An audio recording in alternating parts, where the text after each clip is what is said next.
পুংখানুপুংখভাৱে যদি শ্ৰৱণ কৰাৰ সৌভাগ্য ল'ব পাৰে বা নিজে অধ্যয়ন কৰাৰ সৌভাগ্য ল'ব পাৰে, আপোনালোকে কোনো অৰ্থ নাজানিব পাৰে, পঢ়ি যাওক, সুৰ নাজানিব পাৰে, বাক্যৰে পঢ়ি যাওক, তেতিয়াও আপোনালোকৰ পাপ বিনাশ হ'ব।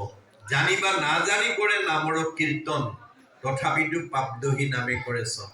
ভাগৱত পঢ়িবৰ কাৰণে আমাৰ কোনো নিয়ম বান্ধি দিয়া নাই দেই। ডেকা ল'ৰাই নোৱাৰে, গাভৰু ছোৱালীয়ে নোৱাৰে, বোৱাৰীয়ে নোৱাৰে, মানে অসৰণীয়াই নোৱাৰে, দাড়ি থকাই নোৱাৰে, এইটো বাধা নিষেধ নকৰিব। কাৰণ আমাৰ শাস্ত্ৰ অধ্যয়ন কৰিবৰ কাৰণে সকলোকে খোলা দিছে, অধ্যয়নত বাধা নাই। এতিয়া অসমীয়াত মাষ্টাৰ ডিগ্ৰী লোৱা ছাত্ৰ ছাত্ৰীয়ে টেবুলতে ভাগৱত কীৰ্তন ঘোষা গীতা তোমালোকে প্ৰথম স্কন্ধৰ পৰা দ্বাদশ স্কন্ধ পৰ্যন্ত হৃদয়তে ভগৱন্ত আছে।